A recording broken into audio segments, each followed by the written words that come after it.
So today's little job is going to be removing the front headlight. There's a couple of bolts here, a couple of bolts on the other side, and then fitting a USB charging socket onto the Honda CRF250.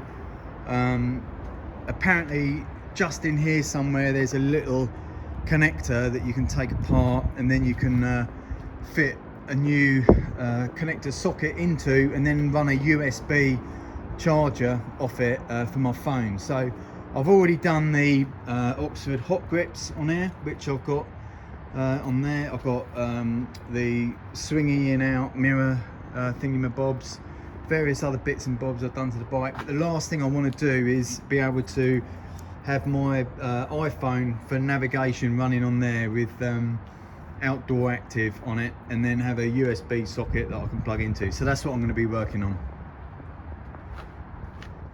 With the hot grips, I've actually got them wired down here, and then I've got so basically direct to the battery.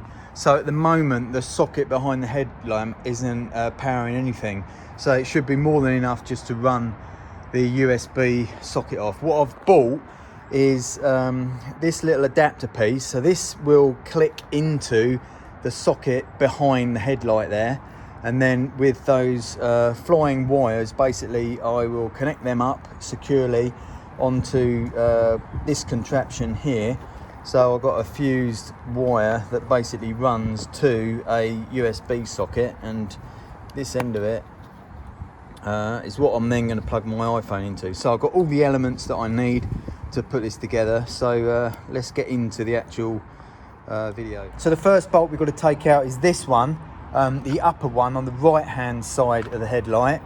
So we just get in there with an H5 Allen key wrench, spin that out. That's the first one. The next one is the lower bolt on the right hand side. It's a little bit deeper in there, but we can just about get in there okay, like that. Oh, right. Now I should be able to spin this one out.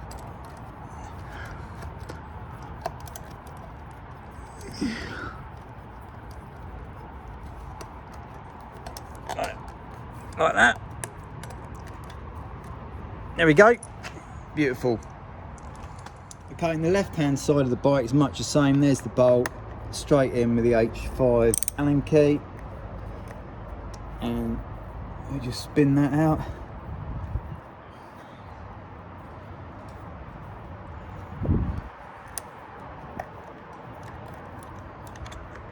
Like that. And then the lower one we've got just down here. It's actually the same as on the other side. Whiz that bad boy out.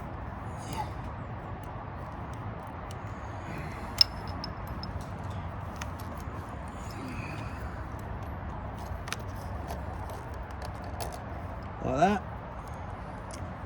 But just before I pull it off, you want to do so by basically pulling the headlight slightly forward and round to the right hand side, because there's a little bushing that stays in place down here. So we'll take that off now. Okay, so headlight, just wiggling it out, and then you've got the connector to the headlight there, and it comes away just like that, easy. Now then, there's just a little zip tie here that we need to remove on this assembly bit, and then up inside here you'll find the little connector. What you need to do is push the little tab, and that comes out like that, and then we should be able to plug the new one in.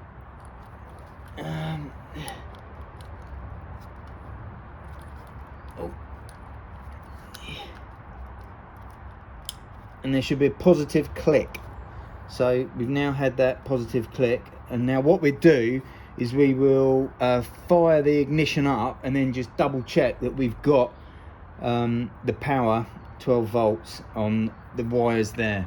Okay, let's try that. So what I've done now is I've rigged up my multimeter and I've connected it into those two wires.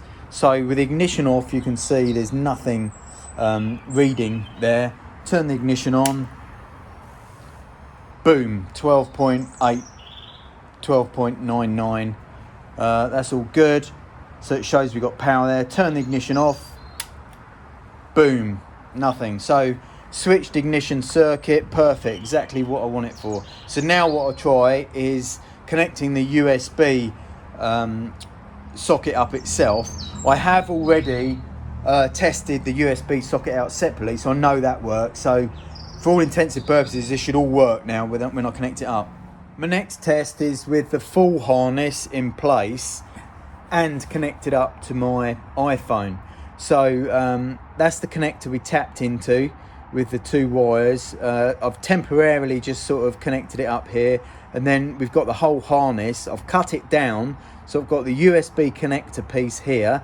It's fused as well, and then we've got a USB lead going to my iPhone. So let's see what happens now when I turn my ignition on. So immediately fires up, and as you can see on here as well, we've got the 74%, and you can see they've got the charging symbol. So that's excellent. Turn the ignition off now, and you can see it's now showing that the iPhone's not being charged. So to all intents and purposes, that's working perfectly. I can now disconnect my harness, and that's what I'm basically going to plumb up through onto the dash, and that's the next job to do. So I've finished making up the harness now. It's all soldered up, taped up, and ready to fit onto the bike. So that's the next job. So we're fitting the harness in now. Just going to thread it down through here.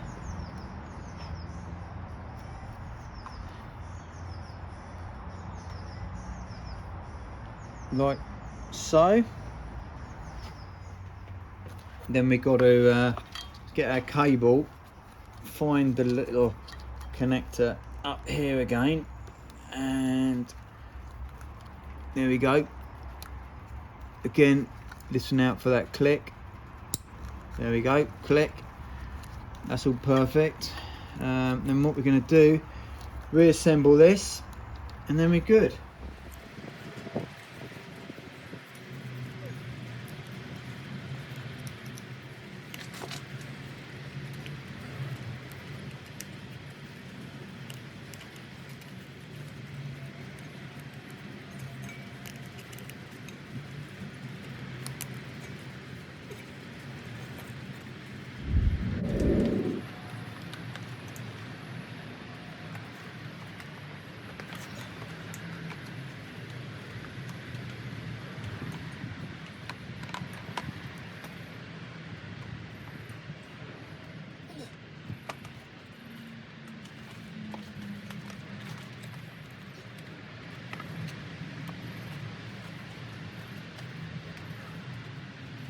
Well, that's all sorted now. I torqued all the bolts back up again.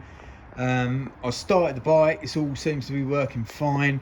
And what I also like to do is just make sure that I've got, full lock to lock with no impingement on any of the cabling and stuff. So we give it a try now and just make sure everything's fine.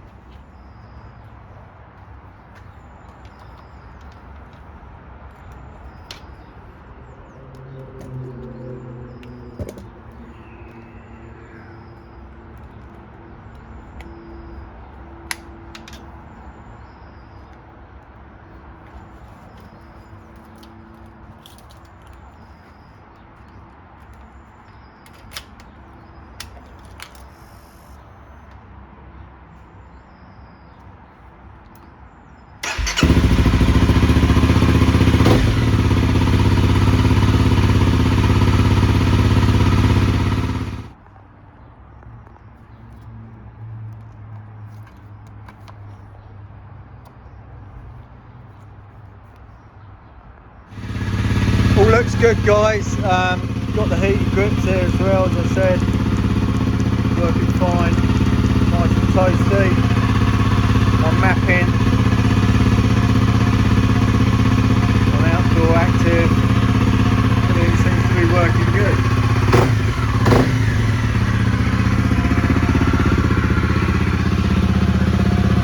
I'll check the indicators as well.